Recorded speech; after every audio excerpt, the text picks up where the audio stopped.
Puji nama Tuhan. Bapak, Ibu, Saudara sekalian, selamat hari Minggu.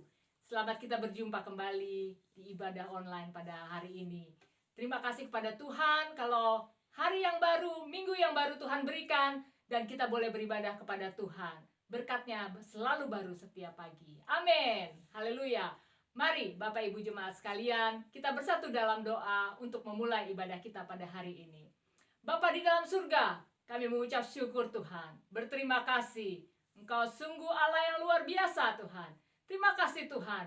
Berkat-Mu selalu melimpah di dalam hidup kami. Pertolongan Tuhan tidak pernah terlambat di dalam hidup kami. Terima kasih Tuhan. Kalau pada hari ini, hari Minggu, kami boleh beribadah, datang kepadamu, memuji, memuliakan nama-Mu. Terlebih lagi kami akan mendengarkan firman-Mu. Berkati setiap kami yang mendengar. Biar kami boleh mendapatkan kekuatan baru berasal dari Engkau saja. Terima kasih Bapa. Hanya di dalam satu nama Tuhan Yesus Kristus kami alaskan doa kami. Haleluya. Amin. Mari jemaat Tuhan, angkat suaramu. Kita tinggikan Dia. Kita sembah Dia. Kau yang terindah, Kau yang termanis di dalam hidup ini.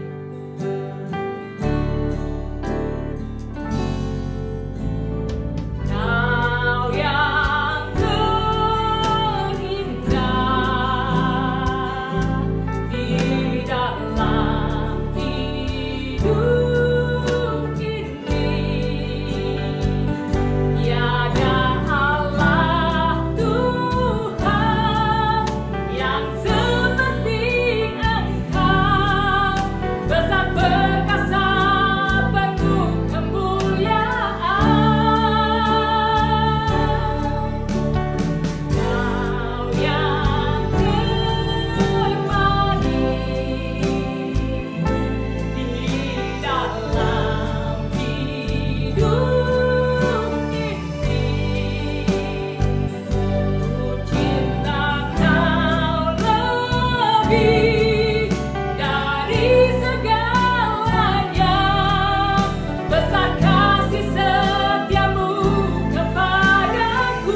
biasa.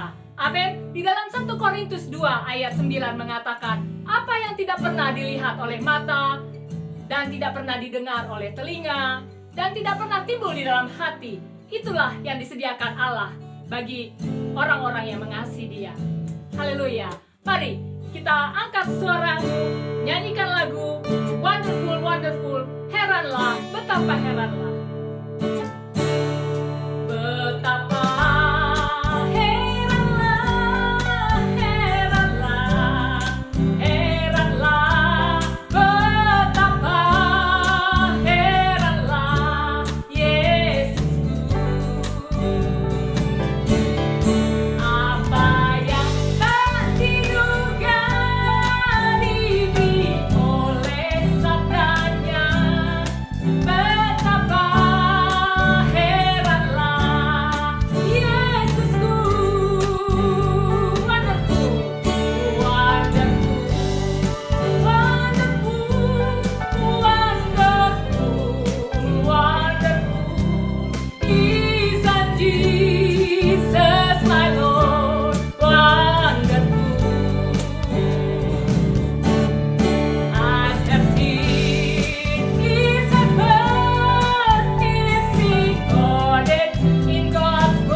kita dengarkan persembahan lagu dari Dea dan Pasya. Haleluya.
Haleluya, puji nama Tuhan.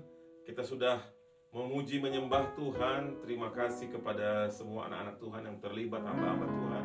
Dan tiba saatnya kita untuk mendengarkan firman Tuhan. Bapa itu setia, seperti yang tadi lagu kita naikkan bersama. Bapa itu setia kepada kita. Marilah Bapak Ibu, kita juga setia belajar firman Tuhan, mengenal Tuhan, supaya kita tahu siapa kita dan tugas kita selama ada di bumi ini. Tapi hari ini spesial, sebelum saya mulai berkhotbah, saya mau kita rindu bersama-sama, berdoa bersama juga untuk bangsa negara Republik Indonesia yang baru saja dirgahayu, Republik Indonesia yang ke-37. Mari kita tundukkan kepala dan kita berdoa untuk negara bangsa Republik Indonesia dan berdoa buat firman Tuhan. Haleluya. Mari kita berdoa. Bapa, di dalam nama Tuhan Yesus, kami mengucap syukur hari ini Tuhan. Kami boleh datang ke rumah Tuhan, boleh beribadah, dan boleh memuji menyembah Tuhan. Kami merasakan hadirat Tuhan. Kami merasakan nikmatnya kebersamaan dengan Tuhan. Hadirat Tuhan ada bersama dengan kami. Tuhan, di hari yang spesial hari ini, di mana kami baru saja merayakan Dirgahayu Republik Indonesia yang ke-75. Kami berdoa Tuhan Yesus, berkat-Mu atas bangsa Indonesia, berkat-Mu atas presiden, wakil presiden, dan menteri, dan semua jajaran pemerintahan, dari tingkat yang paling tinggi sampai di tempat yang paling rendah, RT RW. Tuhan memberkati pemimpin-pemimpin kami Tuhan. Berkati rakyat Indonesia. Kami percaya di tengah pandemi yang bergejolak, kami percaya ada kuasa Tuhan, ada rencana Tuhan, seperti yang dilihat oleh Daud dan Yesaya. Ada pulau-pulau yang bersukacita bersorak. Kami percaya itulah pulau-pulau, 13.000 pulau yang ada di negara kesatuan Republik Indonesia. Berkatilah juga kami Tuhan, yang akan segera mendengarkan firman Tuhan, urapan yang sama pada hamba-Mu yang menyampaikan firman Tuhan, dan juga urapan pada setiap anak-anak Tuhan yang mendengarkan dimanapun mereka mendengarkan, lewat media sosial yang kami pakai sekarang ini Tuhan. Terima kasih Bapa. Berbicaralah Tuhan, kami siap. Dalam nama Yesus kami berdoa mengucap syukur. Haleluya. Amin. Firman Tuhan hari ini 2 Korintus 10 ayat 5. Saya baca buat Bapak Ibu Saudara. 2 Korintus 10 ayat 5. Kami mematahkan setiap siasat orang dan merubuhkan setiap kubu yang dibangun oleh keangkuhan manusia untuk menentang pengenalan akan Allah. Kami menawan segala pikiran dan menaklukkannya kepada Kristus. Bapak Ibu, firman Tuhan hari ini diambil dari surat yang ditulis oleh Rasul Paulus kepada jemaat di Korintus. Di Korintus ini Paulus paling banyak mendapatkan perlawanan, Bapak Ibu, dibandingkan dengan tempat-tempat yang lain. Kenapa begitu banyak ada perlawanan di sana? Perlawanannya berupa keangkuhan hidup manusia di dalam pikiran-pikiran yang menentang pengenalan akan Allah. Rupanya di dalam diri orang-orang Korintus sudah ada tembok-tembok yang dibangun, yang tanpa sadar tembok-tembok ini menghalangi pekerjaan pengabaran Injil, menghalangi orang-orang untuk mengenal Allah. Kita harus berhati-hati Bapak Ibu. Pada saat ini firman Tuhan berbicara kepada kita bahwa kita harus mematahkan, harus merobohkan setiap tembok-tembok yang ada di pikiran kita, yang akan menghalangi kita untuk menjadi manusia yang seutuhnya, yang dipenuhi oleh Roh Allah, mengenal Tuhannya, berkomunikasi dengan Tuhannya setiap hari. Dan setiap hari karena berkomunikasi dengan Tuhannya mendapatkan tuntunan kemenangan, tuntunan kemenangan, tuntunan kemenangan. Terobosan ilahi, terobosan ilahi. Jangan sampai kita memiliki tembok-tembok itu. Yaitu apa tembok itu? Keangkuhan hidup, keangkuhan diri manusia, ya. Harus kita perhatikan. Jangan-jangan tanpa kita sadar, di dalam pikiran kita saat ini, di tengah kita sibuk melayani Tuhan, di tengah kita sibuk melakukan perbuatan-perbuatan baik, masih ada tembok-tembok yang menghalangi kita. Kiranya firman Tuhan hari ini sanggup merubah pikiran kita dan menghancurkan tembok-tembok itu, ya Bapak Ibu Saudara, ya. Saya baca Filipi 2 ayat 5. Hendaklah kamu dalam hidupmu bersama menaruh pikiran dan perasaan yang terdapat juga di dalam Kristus Yesus. Hari ini Tuhan meminta semua kita, kepada saya, kepada Bapak Ibu semua, supaya kita menyingkirkan pikiran-pikiran yang dari dunia, yang berupa keangkuhan-keangkuhan hidup, yang menghalangi kita untuk mengenal Tuhan, untuk mengenal rencana Tuhan. Dan sebagai gantinya kita menaruh pikiran Kristus di dalam diri kita. Maukah kita, Bapak Ibu Saudara? Maukah kita memiliki pikiran Kristus, pikiran yang penuh damai, pikiran yang penuh sejahtera, pikiran yang tidak memiliki kekhawatiran yang setiap hari mengelilingi, mencekam kita. Kalau kita semua memiliki pikiran Kristus, hidup kita ini akan sangat menjadi hidup yang diberkati dan menjadi berkat untuk sesama kita. Haleluya. Di dalam hidup kita ada pertempuran, Bapak Ibu Saudara. Pertempuran di mana satu sisi kita ingin mengenal Tuhan kita ingin mengasihi Allah kita lebih lagi, tetapi karena ada keangkuhan di dalam diri kita, seperti tembok menghalangi kita. Bukankah itu yang kita alami, saya alami, Bapak Ibu Saudara alami? Kita ingin terlepas dari dosa judi, dosa keterikatan dengan hal-hal yang tidak baik, dosa-dosa immorality, dosa-dosa yang tidak mau saya sebutkan di tempat ini. Tetapi kita begitu terlibat di dalam dosa itu, sementara di dalam diri kita ingin terlepas, kita ingin hidup menang, kita ingin merdeka. Tetapi ada tembok yang menghalangi kita. Kiranya firman Tuhan hari ini akan menguatkan kita, memberikan kita kesadaran supaya kita sanggup di bagian akhir dari firman Tuhan ini menghancurkan tembok itu. Pikiran Kristus itu yang harus kita pakai, Bapak Ibu Saudara. Setiap hari pikiran Kristus yang harus kita terima, pikiran Kristus yang harus kita dapatkan. Waktu kita bersekutu dengan Tuhan, waktu kita membaca firman Tuhan, waktu kita memuji menyembah Tuhan, kita mulai geser itu pikiran-pikiran dunia, dan pikiran Kristus mulai merasuki, mengilhami, merasuki, mendiami, sehingga keberadaan kita dikuasai sepenuhnya oleh pikiran ilahi itu. Saya baca satu ayat, Roma 12 ayat 2. Janganlah kamu menjadi serupa dengan dunia ini, tetapi berubahlah oleh pembaharuan budimu, sehingga kamu dapat membedakan manakah kehendak Allah, apa yang baik, yang berkenan kepada Allah, dan yang sempurna. Itulah yang harus kita lakukan, Bapak Ibu. Artinya apa? Ayat yang baru saya baca. Kita berdoa di dalam nama Tuhan Yesus, kita hancurkan pikiran-pikiran yang dari dunia. Tetapi langkah kedua, kita harus berubah sehari demi sehari, sehari demi sehari, sehari demi sehari. Firman Tuhan katakan dalam 1 Yohanes 2 ayat 16, sebab semua yang ada di dalam dunia, yaitu keinginan daging, keinginan mata, serta keangkuhan hidup, bukan berasal dari Bapa, melainkan dari dunia. Ini yang harus kita lepaskan. Setiap hari kita berdoa. Setiap hari kita berdoa dan lepaskan pikiran-pikiran dunia. Kita berdoa dan lepaskan pikiran-pikiran dunia. Ini yang harus kita lakukan, Bapak Ibu Saudara. Nanti kita akan lihat keangkuhan hidup mulai dikikis. Keangkuhan hidup mulai dipatahkan. Kiranya hari ini ada pertobatan di dalam hidup kita ini, supaya keangkuhan hidup jangan kita pertahankan. Lepaskan itu. Apa yang kita punya yang mau kita sombongkan? Keberadaan kita, posisi kita, kekayaan kita. Jangan itu menjadi tembok-tembok di mana kita tidak mau mengenal Tuhan. Karena tembok ini kita begitu terikat kepada harta dunia, kepada posisi, kepada jabatan, kepada mimpi-mimpi yang dari dunia. Kita lupa tembok itu sudah menghalangi kita untuk mengenal Tuhan. Singkirkan keangkuhan di dalam nama Yesus. Berubah hari demi hari, hari demi hari, hari demi hari. Sebagai penutup, Bapak Ibu, ayat terakhir, Efesus 2 ayat 14.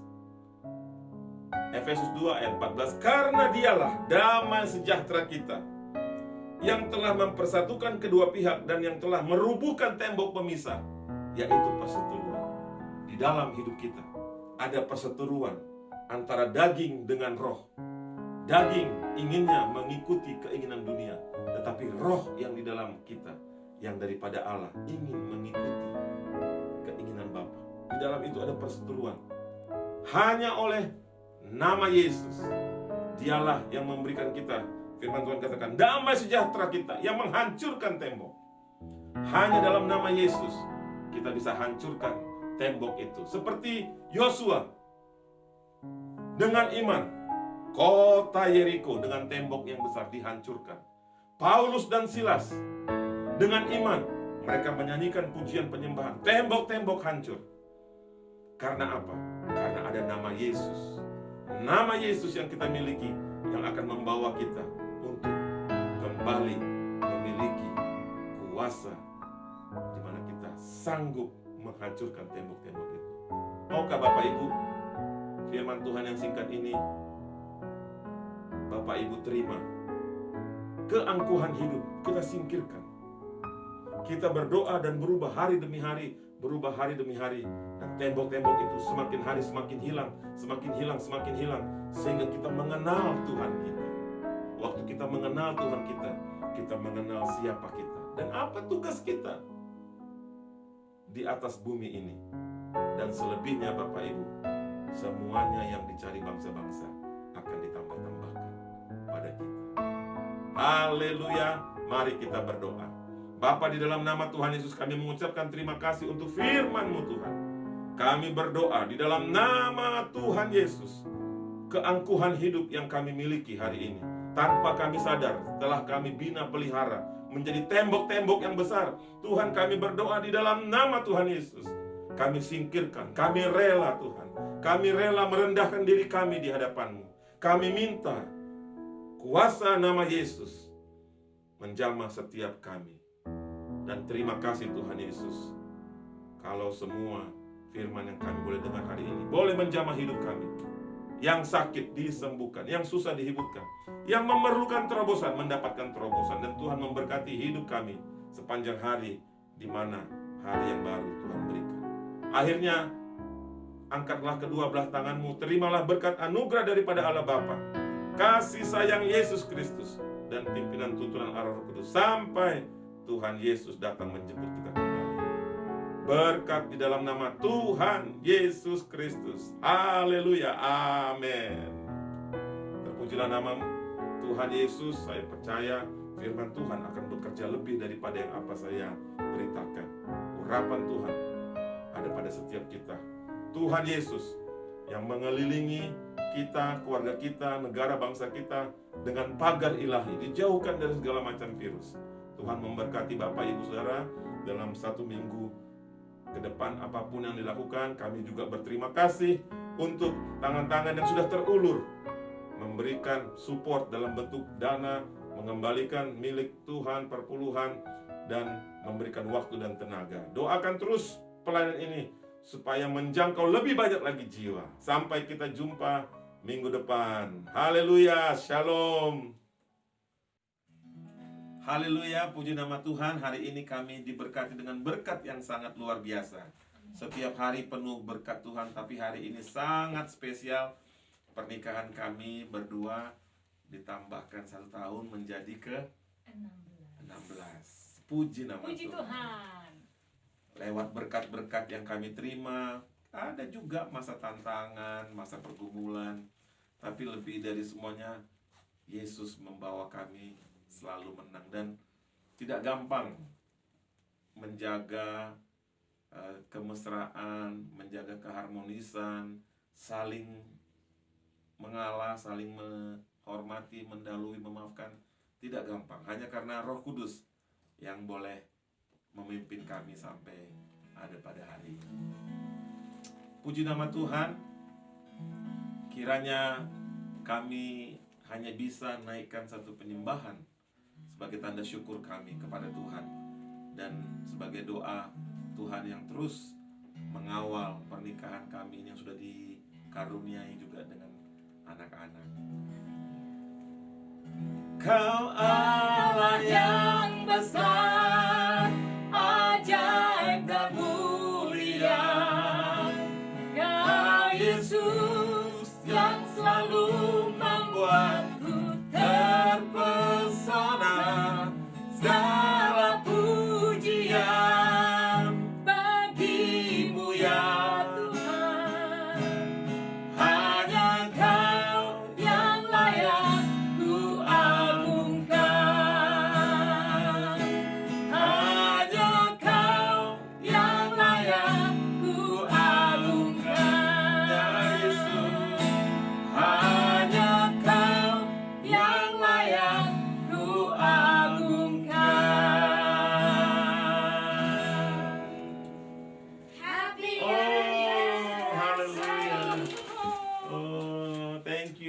Dave. Ya, sini Dave. Oke. Wow, Mary. Ini Ade pegang. Thank you, Mary. You wanna say something? On behalf of the children, we would like to say happy anniversary. Thank you, you. Mary. Yeah. Okay, ready? God, in the name of Jesus, we commit this anniversary to you. You the one, you the king, you the head of this family, and we believe more blessing for me, Dian, and anak-anak semuanya, Mary dan Dave, hanya dari Tuhan saja. Doakan kami, Bapak, Ibu, Saudara, tanggiat kami, Inang, Amang, semuanya saudara-saudara, supaya pernikahan ini terus menjadi berkat ya. Kami tiup lilin dalam nama Tuhan Yesus. 1, 2, 3. Yeay.